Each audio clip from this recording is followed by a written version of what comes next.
Les forces armées de la République démocratique du Congo font tout leur possible pour mettre complètement fin aux exactions dans le parc national de Virunga dans l'est du pays, afin d'assurer la sécurité aux populations riveraines et aux touristes de toutes parts qui aiment bien visiter cette biodiversité. C'est le porte-parole des FARDC qui l'a fait entendre au cours d'un briefing de presse sur l'état des sièges, animé conjointement avec son collègue de la police nationale congolaise sous la supervision du ministre de la Communication et Médias Patrick Muyaya, mardi 26 octobre 2021 à Kinshasa. Le général Kasonga parle de l'obligation des résultats.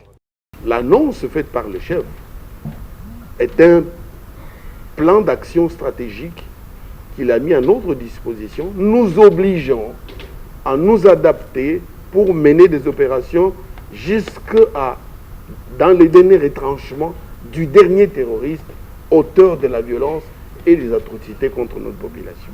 Selon lui, les ADF et d'autres forces négatives n'ont plus la capacité de résister à l'armée nationale.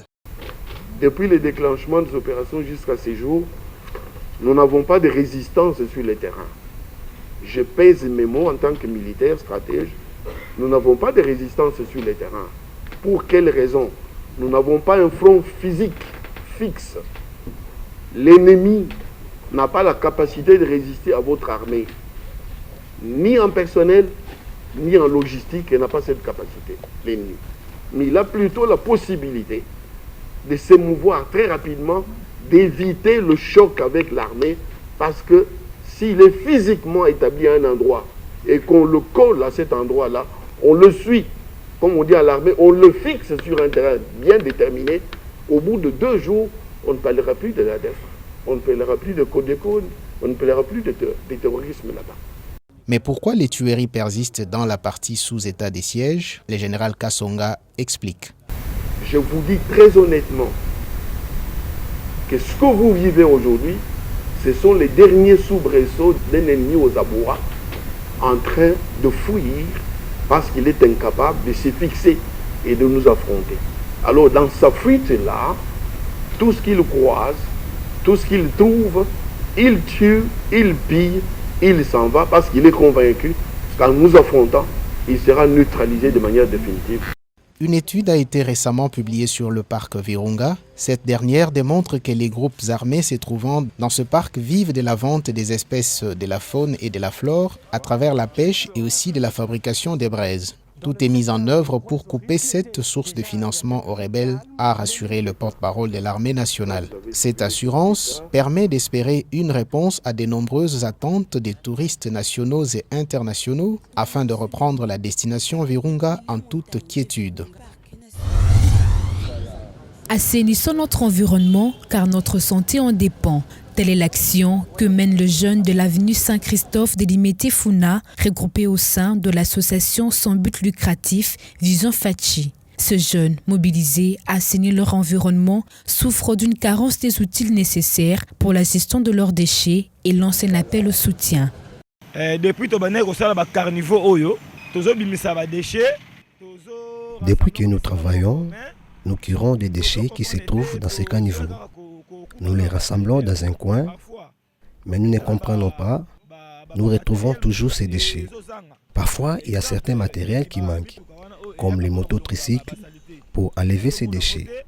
Et nous avons une autre difficulté, des outils pour nous aider à curer les caniveaux. Nous demandons au gouverneur Jantiningo Bilambaka de voir ce qui manque afin de nous aider à la gestion de ces déchets. Selon l'experte en assainissement et environnement Rebecca Condé, plusieurs principes et méthodes seraient de points culminants pour une bonne gestion de déchets. La gestion de l'assainissement, il faut avoir un expert à côté qui va vous guider dans ces principes, dans ces méthodes pour bien le gérer. Ces méthodes, d'abord, ça demande l'obtention, c'est-à-dire que ça doit être participatif. Le principe est que c'est un travail qui est budgétaire. Quand il n'y a pas d'argent, il n'y a pas de moyens, il ne faut même pas oser d'aller dans ce domaine-là. Déjà, avec la gestion de déchets, il faut savoir les étapes qui font qu'une bonne gestion de déchets soit vraiment bien effectuée. Il y a le conditionnement, et puis il y a l'évacuation, le transport, et puis le décharge final. Cet ensemble d'activités pour l'amélioration des conditions physiques de l'homme nécessite l'appui des autorités car cette opération, luttant contre la pauvreté, les inondations, les maladies, est bénéfique pour toute la population.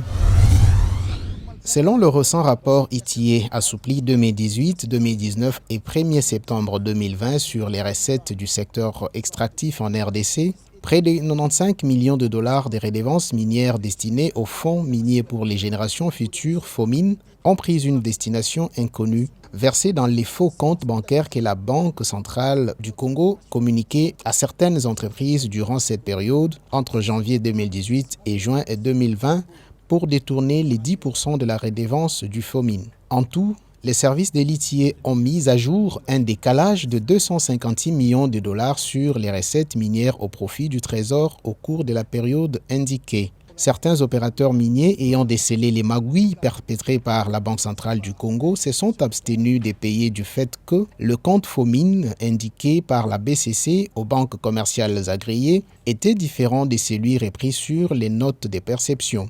D'autres encore ont payé sur base des notes de perception établies par certaines divisions des mines, indique le même rapport de l'ITIE RDC récemment publié. Pour certains acteurs de la société civile évoluant dans le domaine des ressources naturelles, cette pratique était un moyen pour les autorités de la BCC de l'époque de s'enrichir illicitement en complicité avec certains membres des gouvernements qui se sont succédés. Il se pose la question de savoir pourquoi jusqu'à ces jours, aucune autorité de la BCC n'est inquiétée par la justice et en appelle ainsi à l'ouverture d'une enquête minutieuse de l'Inspection générale des finances afin de faire toute la lumière sur ce présumé détournement pour que les responsables répondent de leurs actes.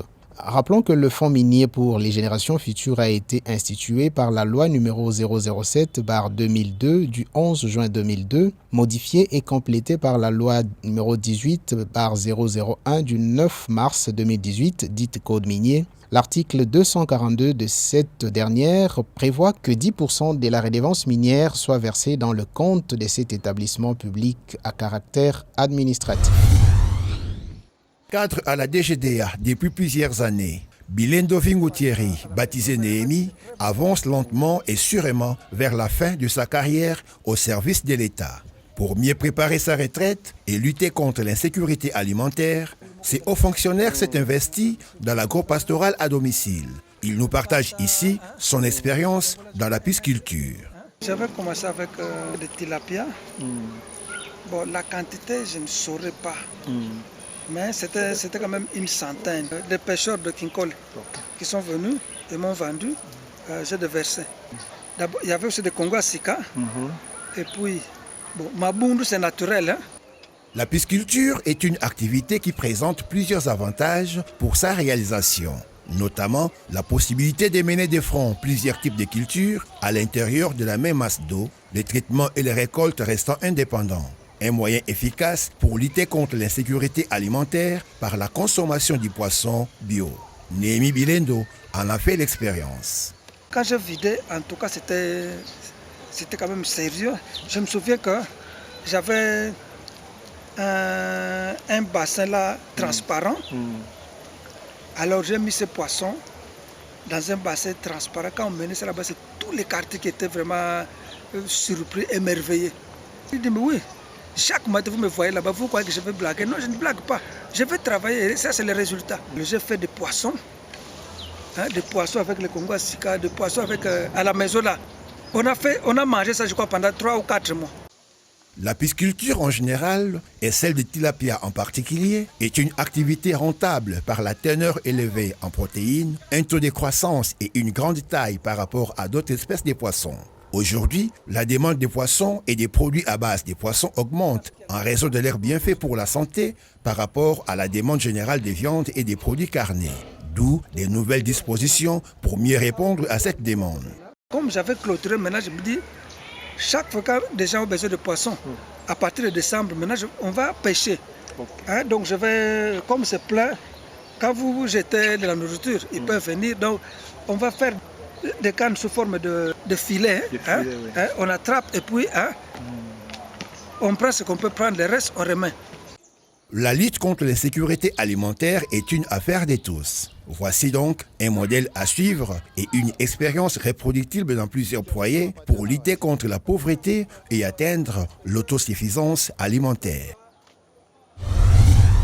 Le concombre est un fruit d'une plante potagère herbacée, râpante, de la même famille que la calebasse africaine. Botaniquement, il est consommé comme un légume. Né selon toute vraisemblance dans le nord de l'Inde, il est très tôt propagé vers la Chine et le Moyen-Orient. Ensuite cultivé sur le bord du Nil par les Égyptiens qui en consomment beaucoup et remettent en offrande à leur dieu. Celui-ci est l'un des légumes le moins calorique et pour cause, il est composé à plus de 96% d'eau. À Kinshasa, ces légumes est vendu partout dans les étalages d'épices ou à même les sols au bord des artères de la ville. Il peut se garder croquant jusqu'à une semaine dans le bac à légumes du réfrigérateur, signalant que le concombre est un légume mangé et apprécié par tous les Congolais.